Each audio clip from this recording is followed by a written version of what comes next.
it's so nice that we have the beautiful concert of the what is it, a weed whacker, or no, that sounds Well, like yeah, a day can't go by without hearing that. it's Florida. Right. Everyone's cutting their lawn. Yeah, on Saturday all the morning. stuff.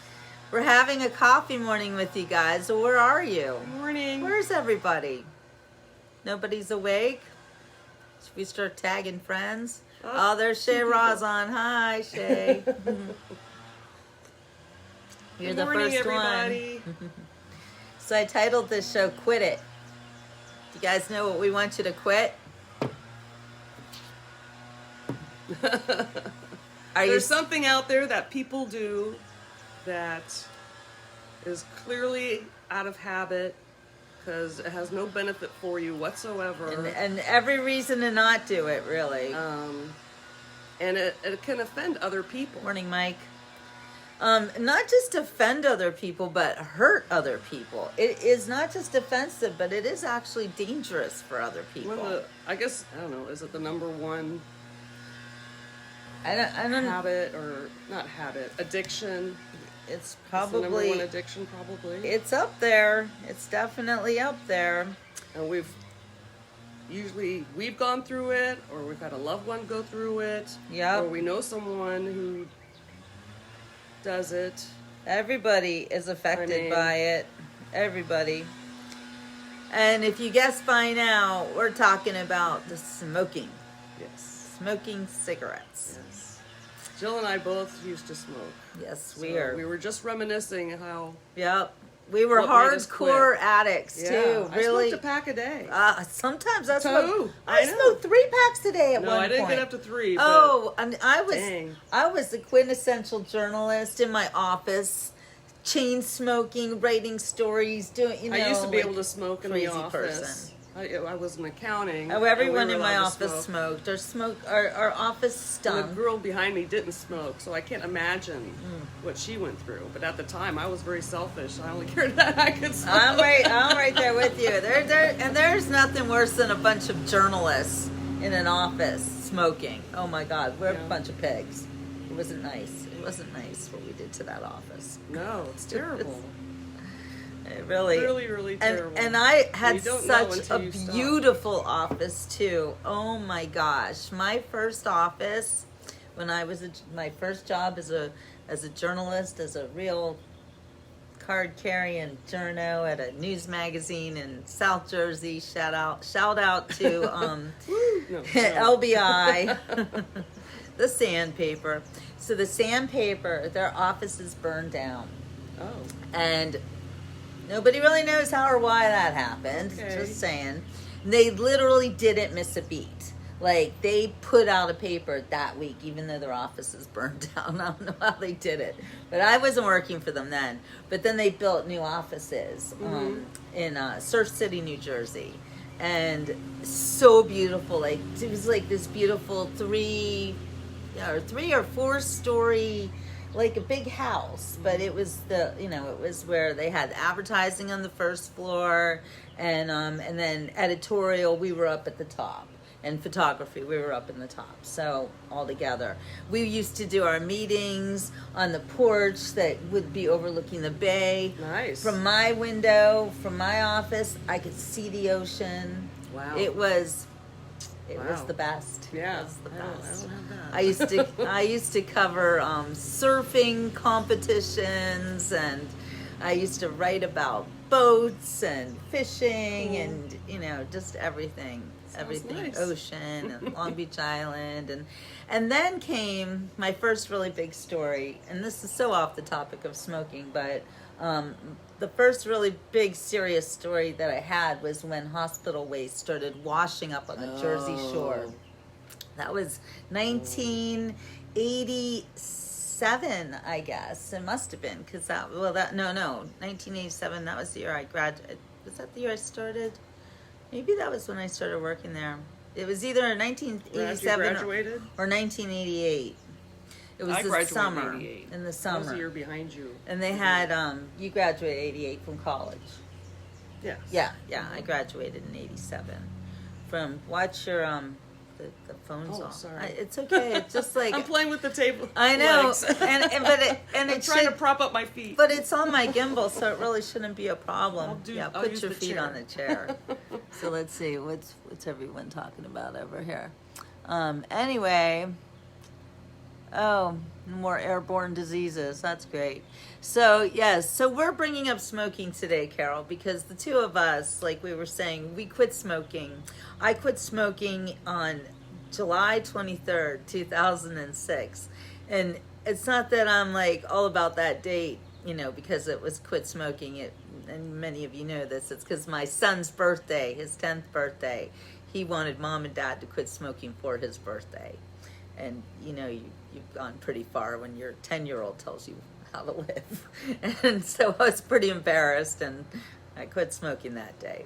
And I haven't looked back since, but we were talking about how hard it is to quit smoking. Right. I was successful that day, and I have never, ever, ever smoked a cigarette. That's a willpower. Since then. I don't have that will. It's not really willpower now at this point. It's disgust. Like I can't I know now, but smell for you it. to initially do that because your son Oh, yeah.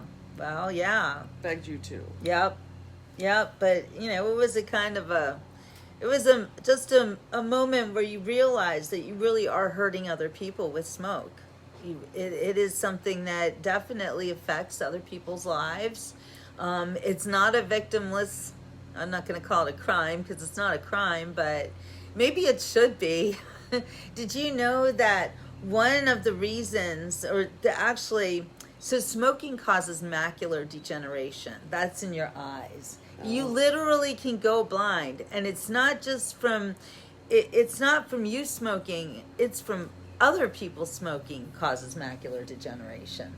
So for instance, if you work in a bar, but you don't smoke, but you're constantly surrounded by it's it, still right there. you can literally go blind because of other people's smoke. That makes sense. So it is a responsibility that you have, and you must know that when you smoke, everyone knows that you just smoked, even if you aren't, Oh gosh, you don't have a cigarette in your hand. Now you walk by somebody that just put it out outside or something, and I go walk into work and pass somebody, and I can totally smell it on them. And even just of talk course, to it someone. permeates your clothes and everything. So even if it's been a couple of hours, you can still smell it on somebody. Yep, it's insidious. It used to kill me how people during COVID, would be like so scared of that, but we're still smoking. Oh yeah, you're never good at covering it up. We always know. Brush your teeth, perfume. There's nothing. Wash your hands. No. And then you'd get that yellow stain on your finger. That's right. There's no way to hide. No way to hide it. I felt so trapped. And I didn't feel like I had the willpower that you had. I prayed. I cried. Oh my God. I never thought I'd be able to stop. Never. So how many times did it take you, or do you even know? I tried several times with the patch. I don't know, 3 or 4 times with the patch, and I got to where I stopped. I did the steps, and then I was Jeffrey Thomas watching. I was smoke free for like a month, and then I don't know. I saw some bodies or something stressed me out. I don't know what triggered it. But I would say I can just have one. Yeah, one won't hurt. And so I'd do that, and then a day or two would go by, and I'd be like, I'll just have one. And then before you know it, every day you're saying, I'm just going to have that one. Mm-hmm. And then, well, what's 2?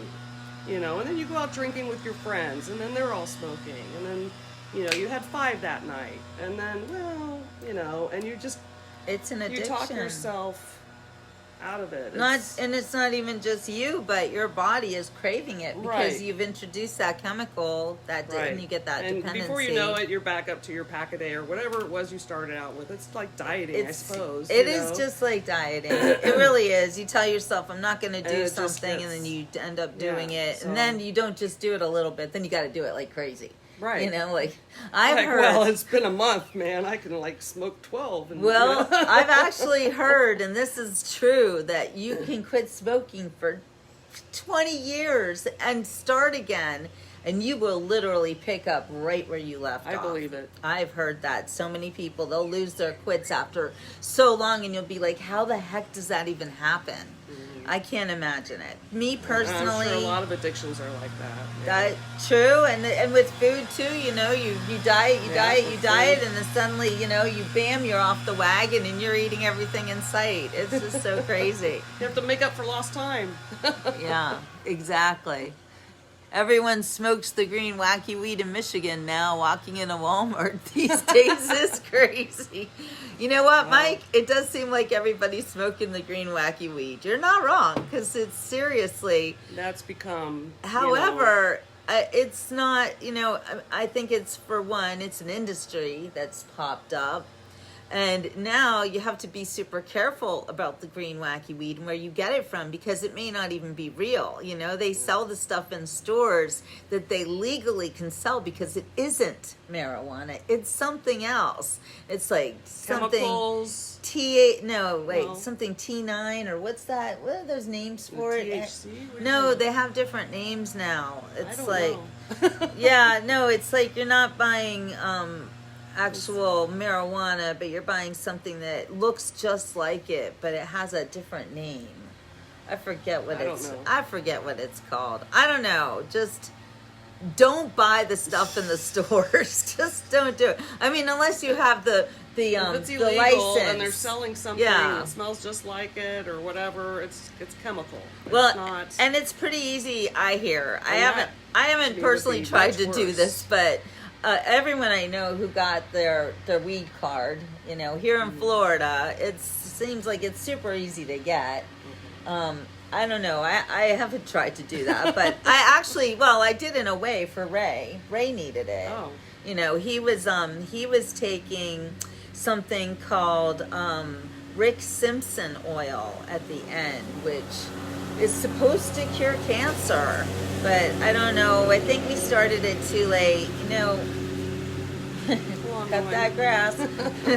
With Ray, it was like he really wanted to go the medical route. You know, we did everything like that the doctor said, the oncologist. We went to the cancer doctor.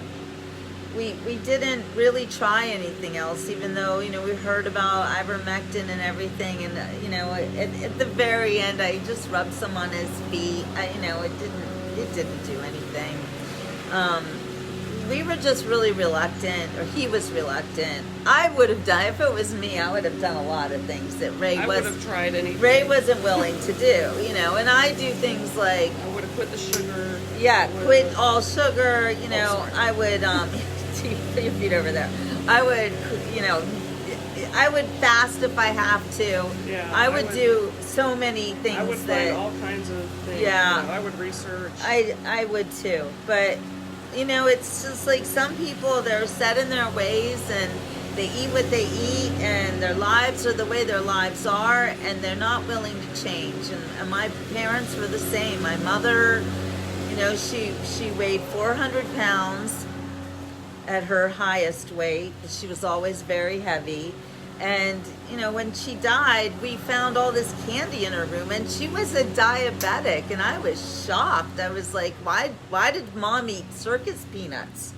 Like, what the hell? So it doesn't get more sugar than circus peanuts, but there they were. I love the circus peanuts, and I have not eaten a circus peanut since I saw them in her drawer and went, oh my gosh, Mom ate circus peanuts. That explains a lot, because she died of stomach cancer. You know, it was like her biggest problem her whole life was weight, and it actually ended up being her stomach that killed her. Mom was colon cancer, so get your colonoscopies out there. Colonoscopies. She never did. So. Wow. I know a lot of people talk about those colonoscopies, and I'm reluctant to do anything. She heard about a friend talk about it, how invasive it was and how terrible, and my mom was scared to death, so she never had it done. And I hate to, I know the cancer talk, it's so depressing. But by the way, if you don't quit smoking, you can get cancer, because smoking does lead to cancer. So, yeah. That's Should we that's go back? really sure about that. But was your mom a smoker? No. Oh, no. I didn't smoke in front of my parents. Right. Oh, that's I mean, they knew right. I smoked, but I would not dare because it would break her heart. Yeah. My grandfather on my dad's side died of bronchial cancer, and then my mom's dad smoked, and he died of lung cancer. Okay. So any of their children smoking broke their heart. Well, my dad died of So- lung cancer too, and he smoked most of his life. And I used to cough. Yeah. Shit.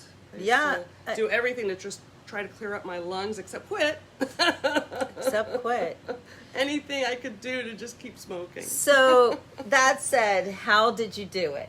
What was your final... Well, like I said, I tried several times. I prayed, I cried. It was just something on my mind, constantly on my mind. And one morning I got up, and I used to watch HGTV so much back then. This was in 2015.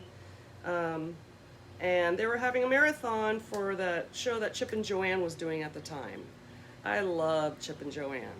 So I got up, I turned on the TV, they're on, I like, okay, I'll wait for a commercial, because I used to not, at that time I didn't smoke in the house anymore, we only smoked outside. Yeah. And so I thought, okay, I'll just wait for a commercial break and have my cigarette then. Well, a commercial break came and I needed to make coffee. Coffee and cigarettes go really well together. So Cheers, coffee, cheers. So I ran up, made my coffee, and before I know it, the show's back on. So I had to sit and wait for the next commercial. So once that happened, once the next commercial came, I started thinking, I was like, wait a minute, I slept for 8 hours. I've been up for, I don't know, it's been another hour or so. And I'm like, well, shoot, maybe I could go another hour. So I went ahead and I got my coffee, and I just was enthralled with the Chip and Joanne show. I love HG. You let them HGTV. distract you from smoking. So That's good. every hour that went by, I just told myself, oh my gosh, it's been 12 hours. Oh my gosh, it's been 13 hours. Oh my gosh, it's been, and I would just keep doing that all day. And then as the day went on, eventually I had to stop watching the show and eat and, all of that. And I just kept telling myself, you've made it this far. You got to see how far you can go. I mean, yeah, you'd like to have a cigarette, but, You've let's try another accomplished 15 something. minutes. Yeah. Get your mind off of it. Let's try to do something. It's So I would such an start cleaning, accomplishment. or I would turn on the music. I love to dance, so I would turn on the music and sing and dance, and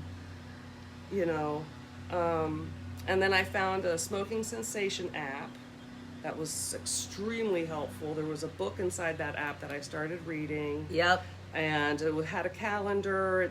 You could mark down every day that you were smoke free, what good that was doing for your body. It would tell you, like, after 12 hours, this is starting to happen in your body. This is starting to heal in your body. And after a day, after a week, after 2 weeks, after a month, you could get your lungs almost back to where they were 20 years ago, and it would tell you all the benefits you were doing to your body. And how much money you're saving. How much money you were saving. Yeah, it's expensive. And, I did cheat. There were a couple times within those first 2 weeks, because my husband was still smoking, outside, of course, but every once in a while, like 3 times, I just had to have a hit. Just one hit, just to get that edge off.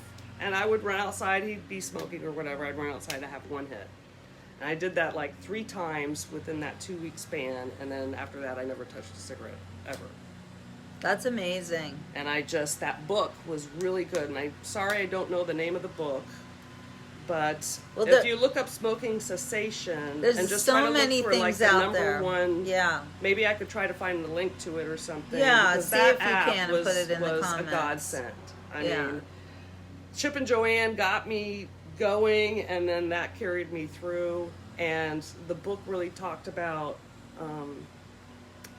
dopamine, talked about what the smoking's doing to your body, how media glamorizes it, Yep. and how it just infiltrates everything. I mean, not just physically with the smoke, but I mean, it overcomes you. All you want to do is smoke. I remember it's a lifestyle. Going traveling. My number one thing is I had to have a room with a balcony so I could go out and smoke. Exactly. You know, when we're going on an outing with the kids for school, you know, you don't want to smoke during that. Right. You're like, okay, when can I have a cigarette? It's all you care about. You know, it's horrible. It's all you care about. I would actually, when I was skiing, I was so selfish. I would smoke on the ski lift, and you know, get off the ski lift with the cigarette in my mouth. You know, like, yes, so and you selfish. You don't think that and you try not to be. You're a good-hearted person, right? But you are hurting the people around you. Yes, yes. It's just, and yourself. You just can't help. You are. I mean, you can't really deny it. No, and when my father was dying of lung cancer, you know, as I was sitting there by his bedside, listening to him virtually drowned in his own lung fluid. And I know that sounds horrible, but really, that's what happened. That's what happens. And I just thought, you know, thank God I don't smoke anymore, because if I sat here and saw this and went out to have a cigarette, smite me dead. I mean, really, it was the most horrible thing. No, I don't ever want to watch someone die to from lung anymore. cancer is. And I really think God was there. I think my mom was watching over me. Yeah. I think I had a lot of guardian angels guiding me, because I swear to God, it wasn't me. No, it was God. It was some higher power. It's a big deal. Carrying me along, and because I didn't do it, God did it. Tracy from the future, because Tracy, you are from the future, and she mentioned that she just bought a bunch of ivermectin. You're not the only one. I have other friends who are doing that right now as well, preparing for their next effort to eliminate us. Too. Yeah, we're all starting to stockpile that. I mean, I just kept what I had. Well, and why ivermectin? Because it apparently is against parasites, and it kills a lot of things. Kills it's a lot, really yeah, good for a lot of things. It and is. it may even cure some cancers. I mean, it's yeah, possible. And it's I tried. think there's research on that. It's tried and true. There's a lot of research on it. And yeah, Tracy, they're coming into winter now in Australia, so I don't know if they're predicting that winter of death and disease like they were for us this past winter, which you didn't really notice. Yeah, that death never and really dying. That didn't really that didn't happen. President Bozo, but just saying. There's definitely a diabolical plan that has been set in motion to virtually eliminate most of us. And it's, if you think I'm crazy, if you think I'm a conspiracy tinfoil hat wearer, then that's fine. Then that's what I am. Okay, I'm just gonna own it, because I just see it happening all around me. I see people literally falling over themselves to follow rules that are not healthy for them. You know, the things people do, and yet they still continue to smoke cigarettes. You know, you're so afraid of dying. It is one of those. I mean, but there's so many other ways to get a dopamine. You know, if you want to. Yeah. If you're worried, because your brain does need that. Yes. It needs that chemical. And, it wants it. So that's why you get so addicted. Well, that's true. And there's other ways. I know gardening. I love to garden, and I do it more now than I used to. Mm-hmm. And I know there's something you get when you're out there in the dirt and digging in the dirt and stuff. There is that dopamine effect as well. Definitely. There's even all cutting kinds the of ways. grass. You just don't realize it. You're like, why do it make me feel good? Well, because of that. Exactly. Like I used to, when I had a lawn, I used to love to cut the grass. It was like so satisfying until the time I hit that wasp nest with my lawnmower. Oh, it was bad. It was very bad. They attacked my ankles because I wasn't wearing the right protection, and I literally had cankles. Yeah, my feet, my ankles, look, they're normal, see? They were like this big around. Like, it was scary. It Oh my was gosh. I'm horrifying. sorry, I don't mean to laugh at you. No, it was, well, it's okay now, but I'm glad you survived that. yeah, I did. I know. I was scared. I was like, what's happening? But I didn't do it only once. I had to do it again the next week because I'm this stupid. Yeah. Okay, I don't have that story. Sure, the wasps. Oh, I know where they are now. Let's just run over them again with the mower and see if they attack me this time. Guess what? They did. It was bad. It was bad. Oh my gosh. There's so many other things out there that people could do to. Yeah. There's a lot keep of your mind things. off smoking. Yep. It is those 2 weeks, those first 3 days or whatever. It's the tough. hardest. It's the It same really with is, fasting. but it's a mind game too.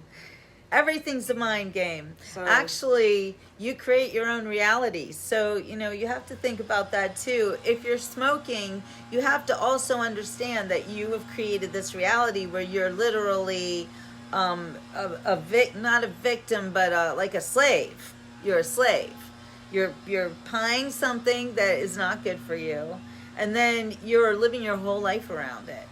I used to, when early on, every year on the anniversary, it was January, I forget the exact day, the 12th, 2015, I don't know, January 16th.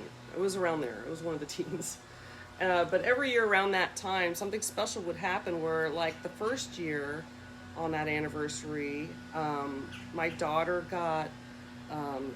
she got to go to New York to study while she was in college. She was able to do an exchange for like 6 months or whatever it was, a semester. So I was able to go to New York, fly to New York, and that was so thrilling. I had not been in New York since I was like, a younger child, I guess. I used to live there. And so it was so wonderful to have that I experience. love New York City. And, yeah. The year after, there was something else going on that I was able to travel and do. And When's the last time you were in New York City? I think that's why I travel so much. It's my way of rewarding myself. Yep. Yep. For not smoking. Yep. You know what? All that money that you've saved, you spend it on making yourself feel better. Yeah. Instead of ruining your health and making yourself pretty much an outcast. Because that's what you do when you smoke. You kind of make yourself an outcast. Unless you're with other people that are smoking. And that's also something you would do. You would be closer or become more friends with someone else that was smoking just for the fact that they're smoking. Well, yeah, you know what? That is the other thing about you need a buddy. There is good and bad because you do make friends with all the smokers outside, and it is kind of it's a way to. Jewel, you're so right. New York is trash now. I know. New York is over. Back then, though, it was wonderful. Yes, I lived in New York. 2016, it was still good. I moved there in 1988, and I lived there until 1990. Then I moved to Switzerland, so it was a big difference. But I lived in Staten Island, and I loved it. Well, I wouldn't dare go back now. No. But now it's so great then. Now it's a very dangerous place. place. I've been wanting to go back, but now, no. No, you don't want to go back now. In fact, I'm going up north soon. In the next couple of weeks, I'm preparing to get in my car with my puppy, and we're going to come up north. So if anybody has any plans, like maybe you have a library in your town, and you might mention to them that I could do a book signing there. So I have my first book signing is going to be the 24th of this month. It's Saturday in Homer City, Pennsylvania, which is about an hour away from Pittsburgh. Compliments of Darla, who I don't even see on right now. Where are you, Darla? She's usually one of the first, but she's busy. Anyway, yeah, she's busy. Too busy She'll catch for the beach report. Oh my goodness, she'll laugh when she sees this show, but. But anyway, so if you are in the Homer City area, Pittsburgh area, in the third week, whatever the 24th of June is, I'll be up there, and oh no, baby, we'll be crossing paths. I will be first hitting Ocala, so if my Ocala people are watching right now, I'll be there soon. Lorena, get ready. Well, she's Orlando. Well, she's kind of Ocala area too. That's all like the same. It's on the area. way. It's on the way. So I'm gonna try to do a little meet and greet in Ocala. My sister used to live there, so I love Ocala. It's such a cute little town, and the areas around it. You might remember last year at this time. Well, it was a little bit later. I think it was July when Ray and I went on our little northern tour. We went up to Washington. That's for right. my friend's wedding. Which, oh gosh, I got to tell you guys what happened. I didn't even tell you this. So my bestie Gabor, she bought a new house. She's in the middle of a life change, so she got this new house. So I went over to see it just by happenstance. I didn't know she was going to be in her house the first night up here, and Gina's here. So I was coming up to see Gina, but then she's like, "Hey, got my new house," and I was like, "Wow!" So I show up, and for the first time, maybe I did tell you this. So I went up to she has a balcony, and her balcony is right over this it's like a little river, like a little canal. And we got up there, and in 1 minute we look out, and she's like, "Oh my God, this huge manatee." Oh, yes. Huge. And it just started swimming right by in front of her house. And we were like, "That's Ray. Welcome home." Okay. I've never seen a manatee in a little tiny canal like that. I mean, you've been here all these years. And you used to live on a canal. Yes, and I never saw a manatee in that canal. And ever. She had another home that was like on a canal too. Yeah. Didn't she? Yes, and she never saw a manatee. That. And that was really close to here. That wasn't like another part of Florida, really. That was right here. It was right here. It was so amazing. And I've literally... That is amazing. I've seen now, that would be the 4th manatee I've seen in the past since Ray died. Right. I never saw them before. Right. Now all of a sudden, right. All of a sudden they're everywhere. But can you imagine you walk the timing I know, that's it what I'm took? thinking of. Like, was he like down there as I was driving in? Bing! Like, what? I know.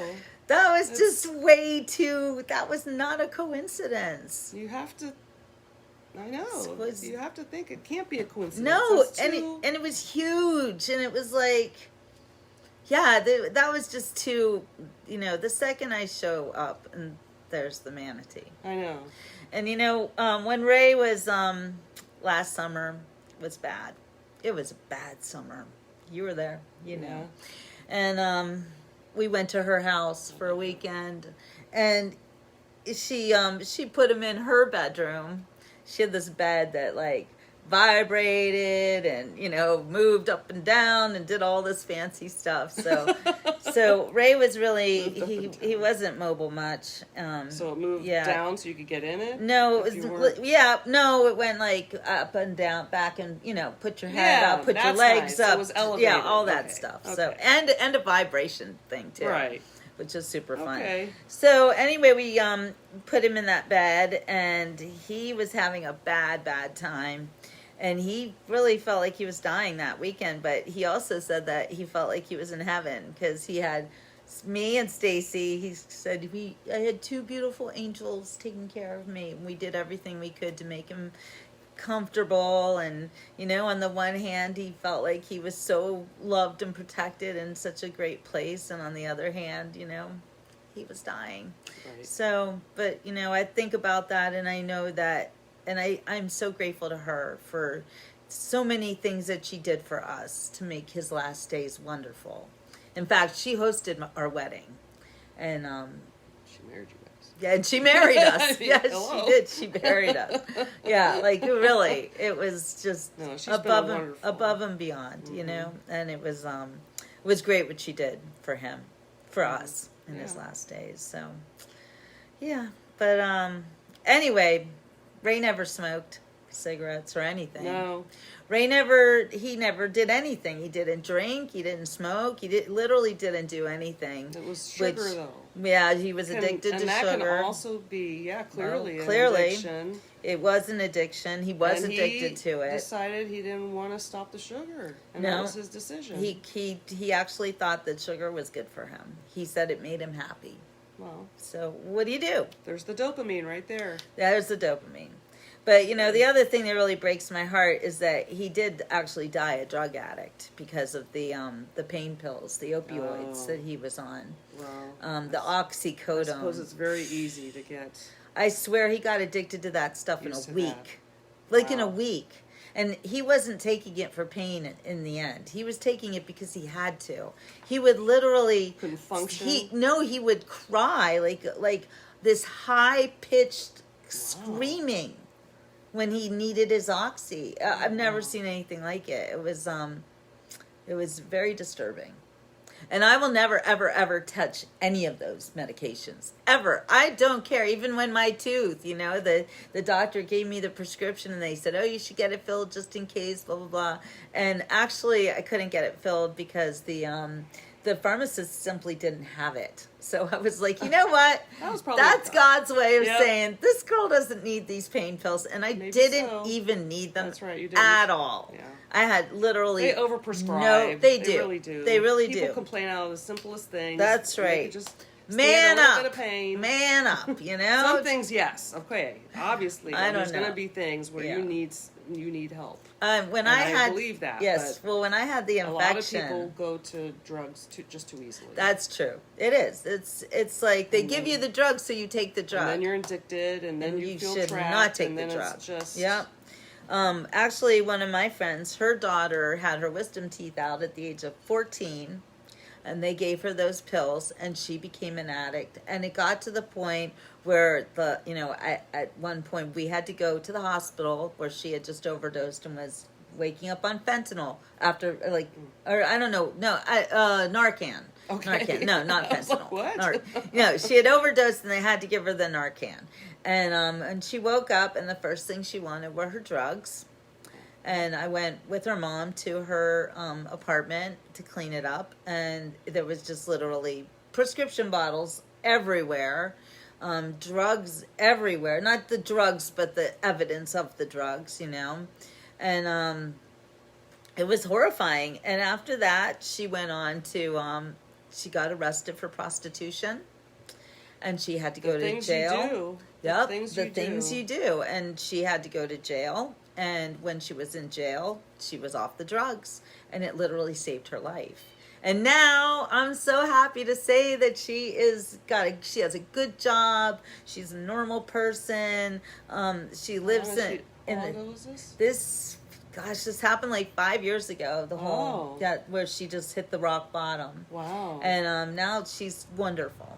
So you can do it. You can get off. Good story. Yes, that's a wonderful story. You really can. I didn't have any hope for her, to tell you the truth. I really felt like I was just watching a train wreck, and I was gonna be having to support my friend through her daughter's funeral. That's what I saw in her future, and I'm so happy to say, thank you, Lord. She is okay today. So. Yeah, I've written a lot about addiction and the bad drugs in my career as a journalist. When I lived in Pittsburgh, there was literally a pipeline from Pittsburgh to the little town of Butler, and it was called Route 8. People would get on Route 8, and they would go down to this one little area called Allegheny Center. You guys, if you live in Pittsburgh, you know it well. My dad's office actually was down there, and it was just a cesspool, and all the kids would go down there and they would get their drugs and everything, heroin, cocaine, all of it. And then in 2000, I want to say 2004, 2003 maybe, one of the school districts that I covered, called Seneca Valley, started drug testing their athletes, only their athletes.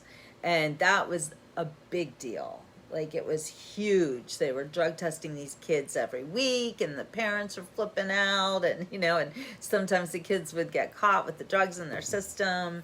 And then everybody started calling Seneca Valley the druggy school district. But it wasn't the druggy school district. It was the one school district that actually cared and was looking to do something about it. Butler was the druggy school district, but they didn't want to admit it. So, yeah, it was sad. But yeah, a lot of kids their lives are ruined, but you can come out of it. You can Just change keep your praying. life. Yes. God will answer your prayers. And give it up to Jesus. You know what? It's so helpful, especially if you let him carry it. Yes, if you give your burdens up to him, and he can handle it for sure. And it's also really great to know that he'll forgive you for all those things you did. And you can stop, and you can be born again, and you can really say, can.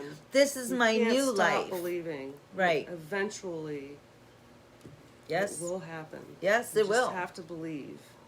And I knew, when I was feeling trapped, I knew it wasn't me. This person that I would see smoking, I'm like, that is not me. It's not. I'm full of energy. I want to go and run and, be able to do things and dance and, And you have to ask God for the help, It's like, you have to realize there's times... I really thought I would never be able to, honestly. I thought the same thing. I don't know what happened that morning. It took me so many tries. So many times I would quit smoking. I used to feel like there was a switch in my head, and the switch would be on, and it was on, and I was smoking, and nothing would stop me, and I didn't care, and I was just, like you said, selfish and all about, the stupid cigarettes and it's like you want to beat yourself up for that, but that's also detrimental. That makes you fail. You do have to forgive yourself. You that do. You are trying. And as long as you keep trying You're somehow, lucky, Lisa. With the mindset, just keep trying. Okay, what could I do to replace it? I used to suck on straws a lot. Because when I would work, I would get up and go have a cigarette every hour, on the hour. Yeah. And so instead, I would get up and have a cup with a straw, and I would go to the smoking area, and I would just kind of suck on my straw, and then come back to my desk and just kind of mimic what I used to do, so it doesn't feel like I really stopped. Did you gain weight? I did, but we all do. Not a lot. I started exercising. Because I really didn't want to gain the weight. That is a great thing to do. And you'll see a difference. That did bother me about quitting. I didn't want to gain the weight. I used to go for a run and smoke on my run. I could not do that. I would have been coughing way too much. I don't think it ever affected me so much that I didn't have a smoker's cough. I started doing a lot of dancing. I would crank up the music. Dancing is good. Dancing is so fun. Something I absolutely love. And it just makes me feel very alive. Listening to my favorite songs and dancing. Janet, everybody hates their first cigarette. Everybody. Nobody likes it. Yeah, I didn't even know. It's the fools. We two fools. We thought we were cool. That kept going. I actually knew that I would hate it, and I knew that I had to get over that to be a smoker, which I wanted to be a smoker. I literally did. I was like...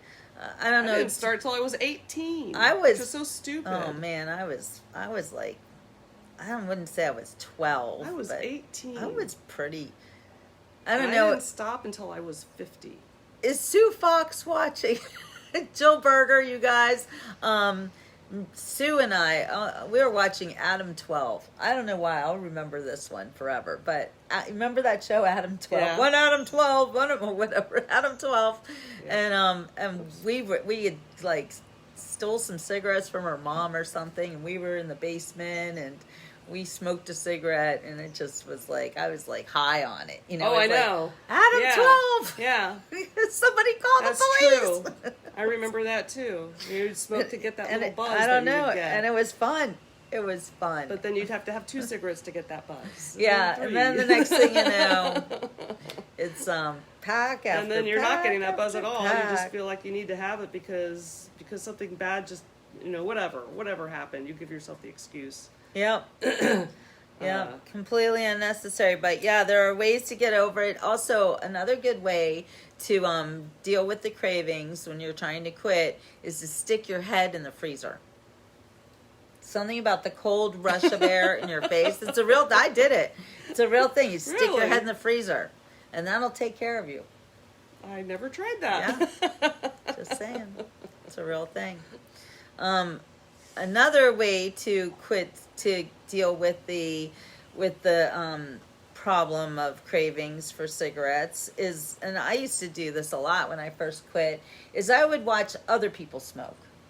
Like I would see some girl, standing over there having a cigarette, and I would have a cigarette with her.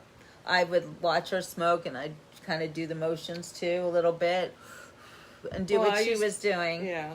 But here's the difference between her and me, was that when she put the cigarette out, she would have to have another one. I could walk away. Mm-hmm. That's the difference between smoking and non-smoking. When you're a non-smoker, you have a choice. But when you're a smoker, you don't have a choice. You have to smoke. And your choice gets taken away. So it's and when you quit, you get your choices back. And that's the best part of all. I remember, right? Yeah, I remember going to my mother-in-law's house. She would smoke inside the house. Oh. And even after she quit, Stink. you could smell it. It just permeated You'll the smell walls. it forever. Yeah. You could try to paint over it, and it's still. I ruined, really beautiful framed photos and stuff when I used to smoke inside. Yep. A painting, an ocean painting I bought years ago, got totally ruined. It got all full of nicotine. It was disgusting. Yep. I had a Florida room that I used to smoke in Pittsburgh, and the day I quit, actually, here's another good way to keep your quit is I washed the walls. I did everything I could, and it was just literally yellow stuff on everything. The lights on the ceilings, and every everything. surface was covered with it. It was so gross, but it makes you realize, this stuff is like it's everywhere. It just gets everywhere. It gets every cell of your body. Yep. Everything. Yep. It's pretty bad. So, my hat's off to those of you who never tried smoking. Lisa, you're the awesome one. Because I ruled the day. And if you're struggling, just keep praying. Keep looking into things that can help you understand it's not you, it's the addiction, and you can overcome it.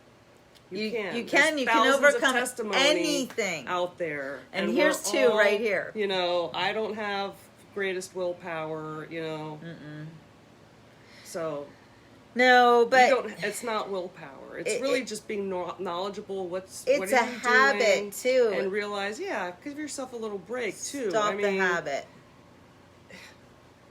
Yeah, don't beat yourself up. Yeah, just realize you gotta love yourself. Change your habit. Come out of it. Find a different habit to do. Like for instance, here's a habit that you should all get into. Drink some water when you wake up. Yes. Just a cup of water. And before you go to bed. Not too much before you go to bed. I drink I keep water by my bed. Do you have to go to the bathroom in the middle of the night? Just once. I have to go 2 or 3 times. So I should not. Early morning, like 3 or 4 in the morning. I don't know. I really shouldn't. I should stop drinking all liquids at like 7 or something. But yes, drinking a full cup of water before you start your coffee or anything when you like get that up is very beneficial. It really is. And don't guzzle it down either. First of all, bless your water. Say, oh, you're so beautiful. Thank you so much for nourishing my body. You are the prettiest water I ever saw. I know it sounds hokey and weird, but just do it. You are nourishing me. Yeah, Thank it won't hurt much. Anything. And it could all actually, the organs, it could help. Whatever. But it gets all your insides working. Right. Everything gets kind of flushed out with that first glass of water. But again, drink it slowly. Don't gulp it down. Don't drink too much. It's like all you really need, I think, is like 8 ounces is probably good. Right. What are we doing today? Oh, you have to go to the post office. I have to go to the post office before it closes. We're also then we're going to going go to somewhere. Siesta Key Village. Woohoo! We take a trolley to it. How fun. So what, you can walk it.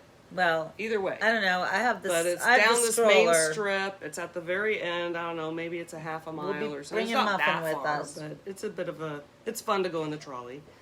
And there's shops and restaurants. You just walk around, and Well, we'll show you all. So it's really we'll take nice. you It's just there. another place for tourists to go. Yeah, there's so many fun things to do here Yeah. in Florida, and it's like I never knew it existed until my friends showed me last year. yeah, you 'Cause don't unless realize. you're staying in a condo in Siesta Key, you really don't know. Yeah, yeah, it's Like, like kind of hidden. you do have to kind of look for those hidden things, but you guys don't have to look too far because I'll show them to you. You know, I mean that's the thing too about being with Ray. Like he opened my eyes to so much that I never would have known about, that I've learned, and you know now I drive through Florida, I see it with different eyes. Mm-hmm.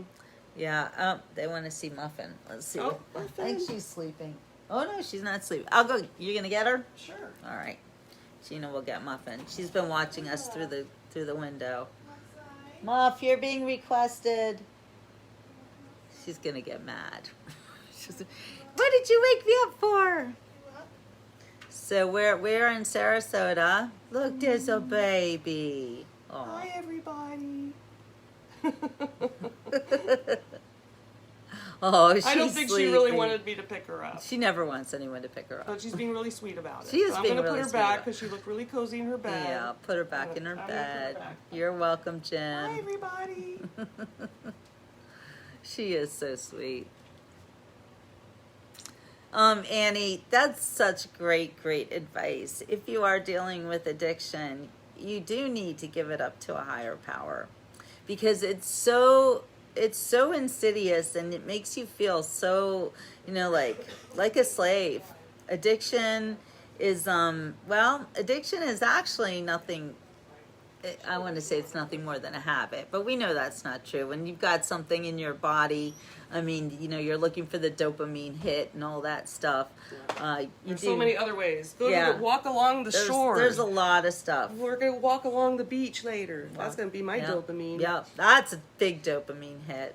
And actually, I love to exercise. I love running, and hula hooping, and all that good stuff. I try to lift weights. Yeah. Keep my muscles toned. Show them your arms. Her No, arms I are don't have- ridiculous. Look I at don't this. have to. No. Here. I haven't exercised all week. Here, so. we can a good arm and bad arm. I work to get rid of the flub. I always wave. That tests my flub. I got flub. So I need to. It's not good. It's like Ray was helping me with that because I would give him massage all the time, and I was really working it. He's like, you're a professional, you know, world class hands. Yes. But my hands are not that strong anymore. I don't know. How's this feel? You got a grip. Yeah. Well, I try don't my really want to best. get in a fight with you. Well, I don't know. I don't fight too many people too often. My fighting days are over. Actually, I did once mud wrestle when I was a teenager. Oh my goodness. Yeah, I know. Oh my Mud? goodness. Yes, mud wrestle. It was like a benefit thing, and I don't know how someone talked me into it. Did you win? No, I was pinned like this girl beat my ass. Oh my God, it was bad. I had to wear a leotard, and we get in the mud, and I was no match for her. She kicked my ass. I'm not a fighter. I'm a lover, not a fighter. Yeah, that's right. Yeah, and even then, I don't, stay away from me. Everybody, hands off. Oh my God, yeah, it was pretty funny, Janet, and I got mud. I got mudded. I actually have a picture of it. I'll find that for you one day, maybe. I used to wrestle my brother, bad. but that's it. Oh, my brother used to kick my ass too. It was bad. He was a hockey player. We used to play cards too. We played Bloody Knuckles. Oh, I Bloody remember Knuckles? Bloody Knuckles. What Yes. is the stupidest thing? It's a boy thing. That's a boy thing, Bloody Knuckles. Only boys think of doing that. It's so I was wrong. a tomboy. I would have been very confused if I I was was not. raised in this time period. Oh, God, I thank oh. God that I was Yeah. not. That trans stuff and all that wasn't happening. So thank again, goodness. for those of you who may not know what the whole trans movement today is all about, I've Well, it's the movement. Yeah. But that's the changing. You know, we're not talking about people who are gay. We're not talking about any of that.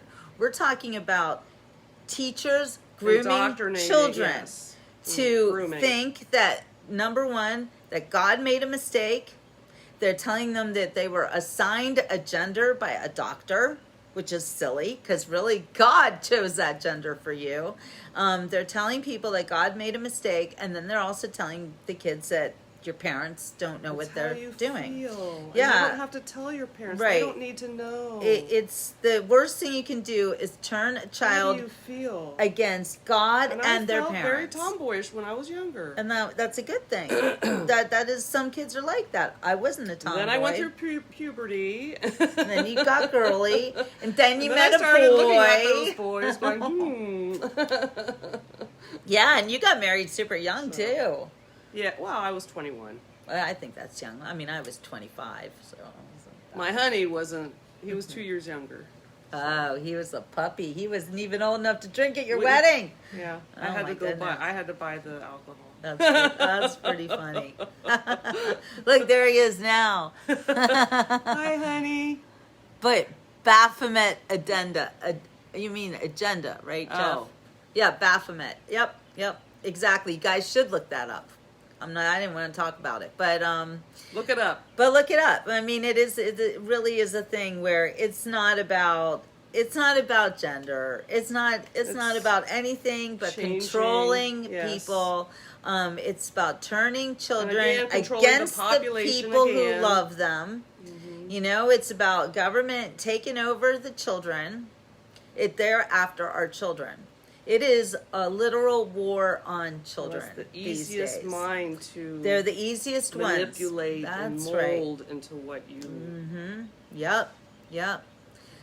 The whole plan was with Target was how to sneak these things into school without parents' permission. Agenda. Yeah. Mm-hmm.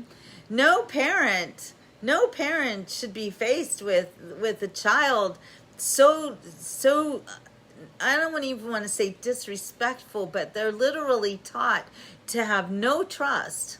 Not for God and not for parents. That turns them into, as Mel But they K don't said, understand, soulless and they would never warriors. understand, and- They will not have souls.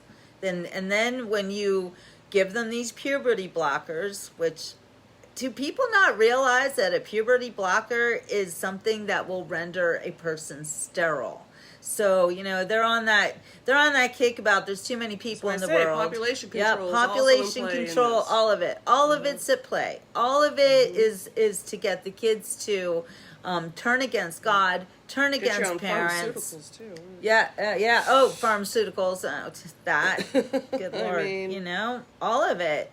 I mean, even the vaping. You know, they make the vapes with like names like cotton candy and things that children will be attracted to. You know, all the what's that? Skittles and stuff, and Coke and all that. You know. Oh, I didn't know that. Oh, don't get me started. I don't know anything about the vaping. Yeah. Thank goodness. Yeah. I'm glad I don't. I know. No, vaping is apparently it's really bad and it can really cause a lot of lung problems. So chemical castration. That's right, Jeff. That's what it's That's all right. about. You got it, Chemical honey. You castration. know. And when There's you been a lot of take research, away, too. and when you take away a person's, like, you're not changing boys into girls or girls into boys, because that isn't possible. It's sorry, but it's just simply not possible.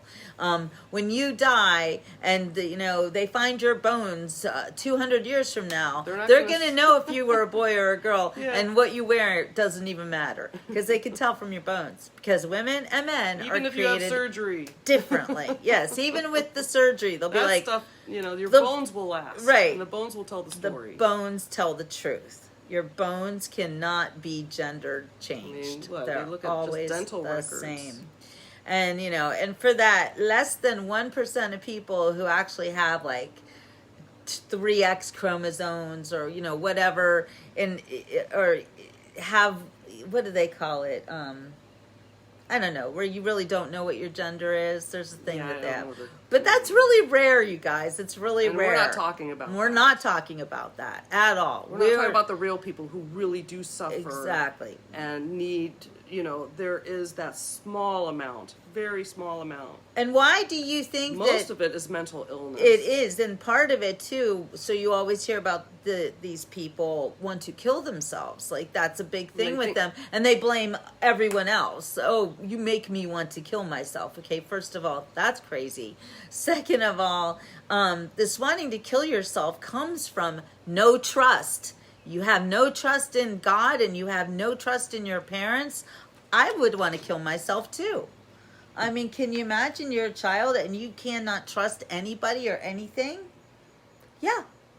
That would make for a very and then you sad do trust life. the teacher Yeah. who's teaching you. And the teacher is you actually put all your faith in them. pushing you to do something that and is not they're- healthy. Yeah. Yeah. And some of these teachers are mental. Well, look at them. I You know. just look at them. They look crazy. And they want to push this ideology on You're children. just a homophobe or whatever. Yeah, phobe, and right, and then whatever. they'll They'll just label you something. label you. Yep, it's about the labels, and it's also about taking away individual identity. We are not part of a group in America. We are individuals with individual rights given to us by our God. Creator.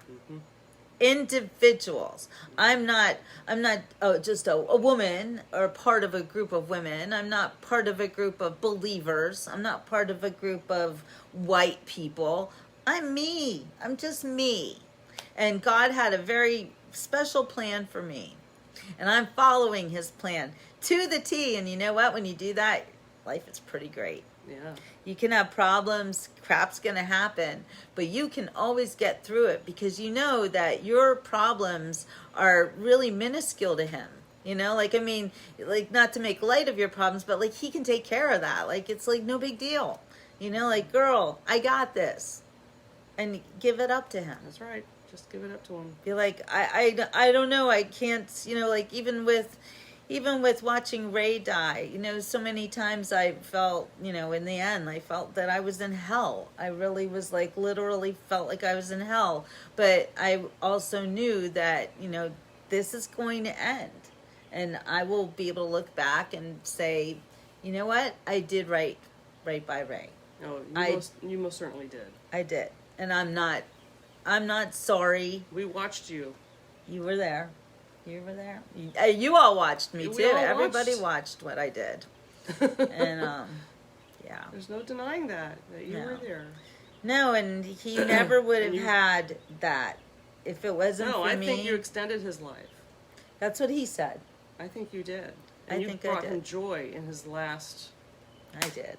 couple of years. You guys brought him joy too. He loved you guys too. This show I think was so helpful for all of us. Ray was such a wonderful man. I'm so grateful and thankful that I got to spend time with him. My father even met him. Your My father husband. loved him. I mean, Yeah. it was so great to meet someone of his caliber. He just knew so much. He was an encyclopedia. I just Yeah.